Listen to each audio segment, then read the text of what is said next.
AlanCoxShow.com, and if you listen to the show on the iHeartRadio app and you're outside Ohio, tell me where you do that.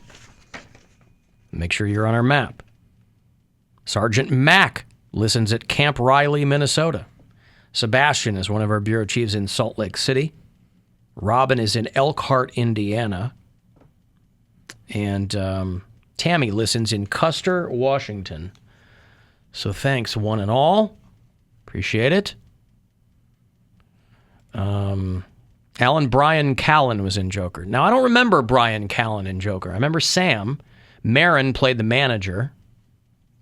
He played Robert De Niro's character's manager, right? Or he was like the Freddie DeCordova of that talk show that was the big centerpiece in that movie. I don't remember Brian Callen in Joker, but I'll take your word for it. Yes, I know Nick Cannon has lupus. We're talking about this before. There's articles about it say fans fail to spot Brian Callen's Joker cameo. Blink and you'll miss it. So he's seriously? Yeah. Oh, okay. So he wasn't. There wasn't another stand-up. I think Sam's stand-up piece. I think it was probably in that, but I don't think he, had the. He wasn't creating the Joker the way. Didn't get the screen that time. Morrell was. Yeah. On the subject of naming rights, by the way, we were talking about, the Abercrombie emergency room or whatever down in Columbus. Dave Chappelle, last minute, decided to not put his name on that performing arts school that they were going to do. I think maybe he thought better of it or thought maybe this is not the time for me to have my name on something, or maybe he just didn't want to deal with all the people complaining about it. That makes sense. At his alma mater, he went to... the Duke Ellington, he went to Duke Ellington High School, a school of the arts, I think in D.C. And I think this is because the school that was going to do this, I thought was in Yellow Springs. Oh, is it really? Yeah. Duke Ellington School of the Arts in Washington, D.C. Okay. That's what it says. All right. And it was going to be renamed the Dave Chappelle Theater or something like that, and he decided to not do that. It's going to be called the Theater for Artistic Freedom and Expression instead of the Dave Chappelle Theater. He's one of their most notable alumni, of course. And when they announced that he was really in the middle of the whole people mad about his transgender jokes on Netflix, he was really kind of in the middle of that whole situation when they announced that they were going to be naming the theater after him. And then he had that sit down with some high school kids at his alma mater. And I don't know that went the way anybody thought it was going to go. But he said that he would forego having his name put on the theater. I think he's afraid it's going to get I think he's afraid it's going to get vandalized or burned down or something. No, I think this is him being magnanimous. I think this is him going, look, this school doesn't need all of the nonsense that's going to come with my name. Yeah, I agree. So let's just, That's cool.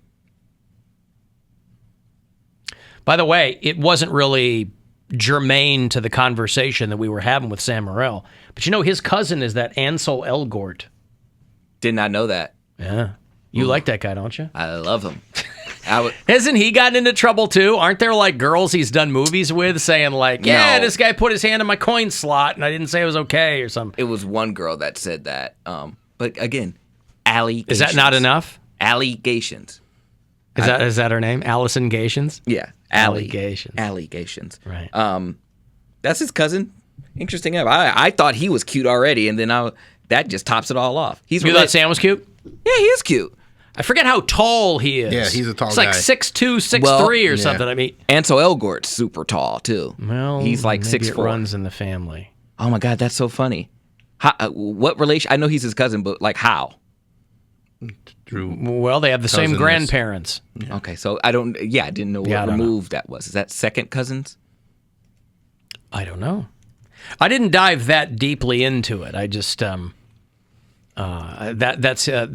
are related in some capacity. I knew I should have smelled them.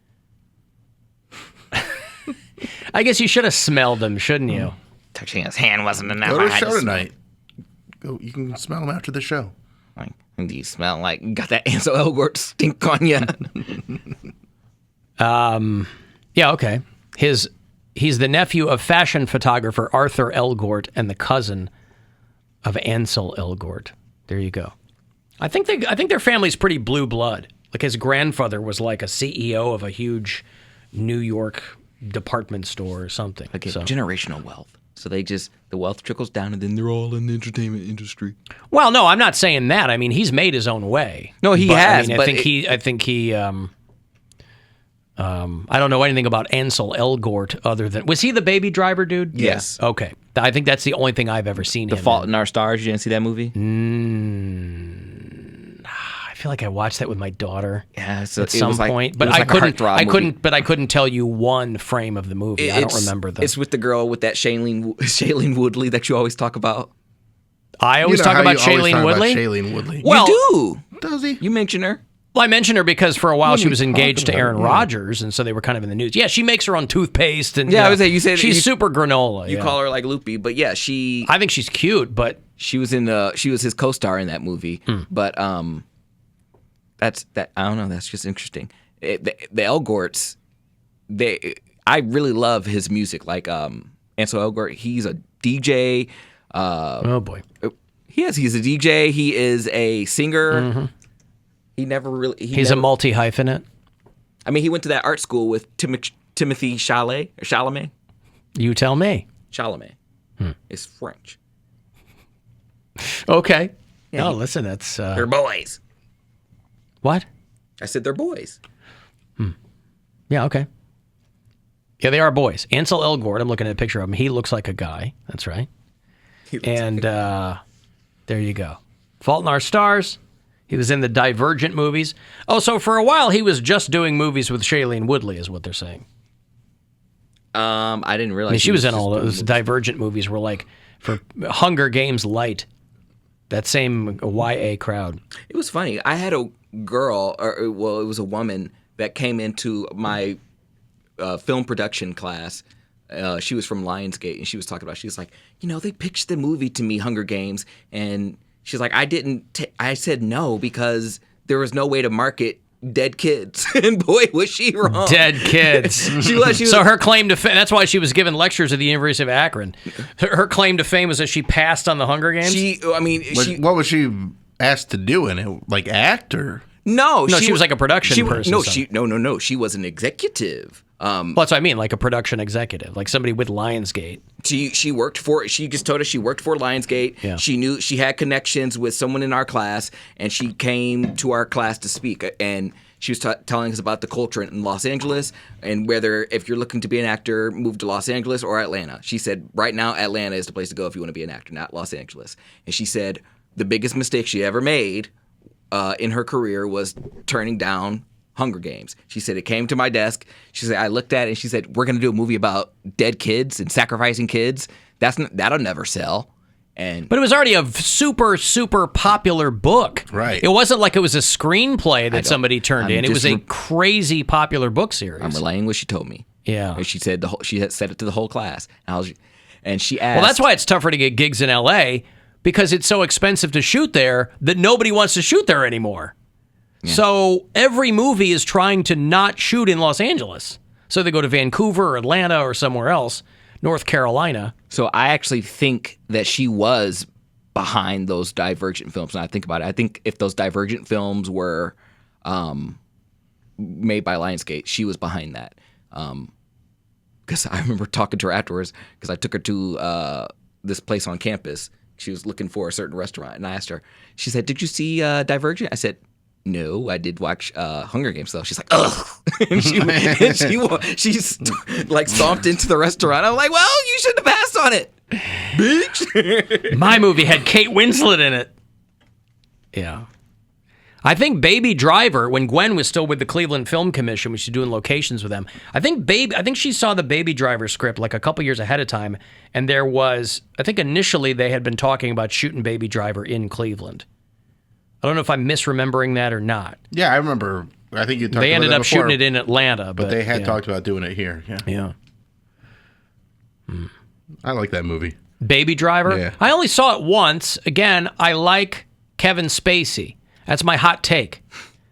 I like Kevin Spacey. I watched Margin Call again. Have you ever seen Margin Call? No. The movie's about 10 years old, but it's about, it's kind of fictionalized take on the financial meltdown of 2008. And it's an all-star cast, top to bottom. It's Demi Moore, and it's Simon Baker, and it's Zachary Quinto, and it's Paul Bettany, and Kevin Spacey.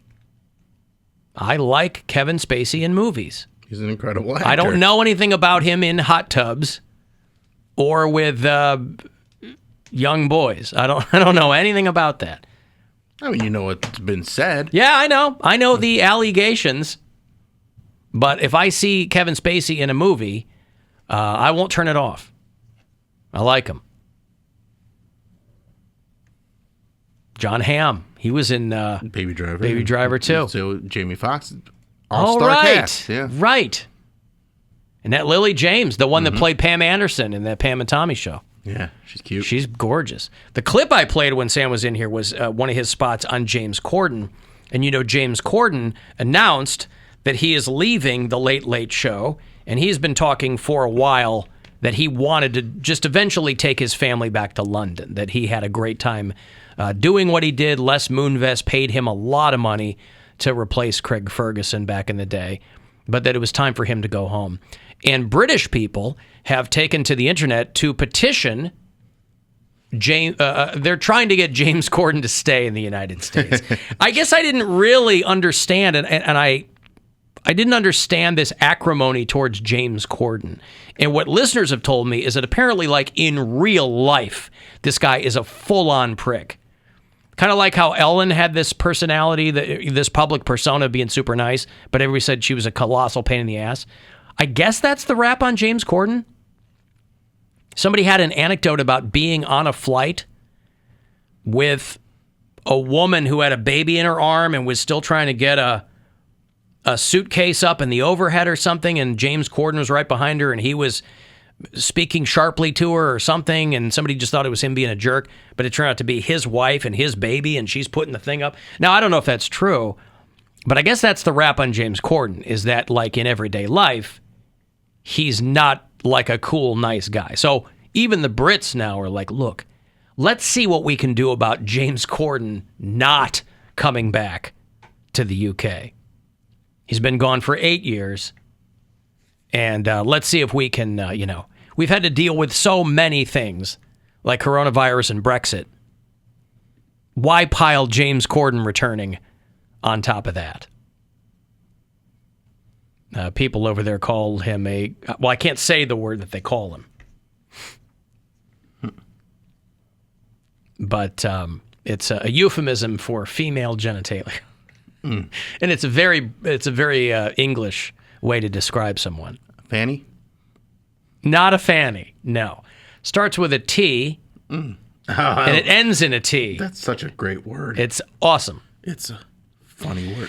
And so, listen, people complain anytime. Again, even if the guy is a pain in real life, most of us aren't experiencing him in that way. So I could never quite understand what rubbed people the wrong way about him. It can't be the singing in the car, because that was a crazy popular bit. When you have a crazy popular bit, there can be backlash against it. But yeah, I think there's just understood. people that are annoyed. Yeah, I guess. I don't get it. I mean, if he's to me, he's like wallpaper. Like Yeah. I don't. When James Corden is in something, like he's doing for a while, people's primary complaint was that he seemed to be in everything. So he'd be doing a voice for a cartoon, or he was in some kind of musical, or he's in a movie. I'm like, yeah, but he was in movies people didn't go see. And also, if he's in, like, I watch a lot of movies, I watch a lot of TV. I see almost no James Corden. I would say, I don't think I've ever seen a movie with him in it. Maybe he's done a voice in some of the movies I watch, but I don't see any James Corden stuff. But this just goes back to people not understanding that you're producing your own algorithm. So if you hate James Corden and you're commenting on it and blah, blah, it's going to keep getting fed to you. Whereas if you just go, oh, I don't like James Corden, and you ignore it, you're not going to keep seeing James Corden. I mean, I saw Into the Woods, which was originally a play, and then they made it into a film, and he's in that. Don't think I saw that. He was the voice in Peter Rabbit. Didn't see that. Those are entertaining. You know, Take My Daughter or whatever. But yeah, he's been in all kinds of things that I haven't seen. The very first thing I ever saw him in was this show called The Wrong Mans. over on Hulu. It was a British show, and it was him and this other guy, and that was the only thing I knew him from, and I thought it was a very entertaining show. But that was before he was doing the talk show. But the UK, apparently, does not want him back. Now, how many signatures does it have? Thousands. Thousands? All right. Thousands of signatures. I've got to take a break. I will have Hailstorm tickets for you. Lizzie Hale and her band, and Taylor Momsen and her band, the Pretty Reckless, with special guests, are going to come play Blossom in a few weeks, July 13th. So if you want to get to that show, if you like a Women Out Front, this would be the show to go to. And then 5:30, last chance today to go fuel yourself, and I'll have the final keyword today to get you $1,000.